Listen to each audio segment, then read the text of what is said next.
ويل للمطففين الذين إذا اكتالوا على الناس يستوفون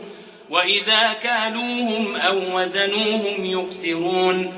ألا يظن أولئك أنهم مبعوثون ليوم عظيم يوم يقوم الناس لرب العالمين كلا إن كتاب الفجار لفي سجين وما أدراك ما سجين كتاب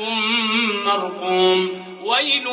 يومئذ للمكذبين الذين يكذبون بيوم الدين وما يكذب به إلا كل معتد أثيم إذا تتلى عليه آياتنا قال أساطير الأولين كلا بران على قلوبهم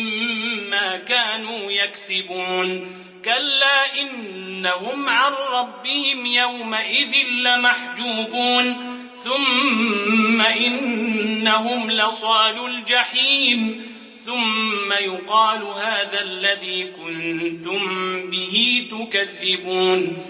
كلا إن كتاب الأبرار لفي عليين وما أدراك ما عليون كتاب مرقوم يشهده المقربون إن الأبرار لفي نعيم على الأرائك ينظرون تعرف في وجوههم نضرة النعيم يسقون من رحيق مختوم ختامه مسك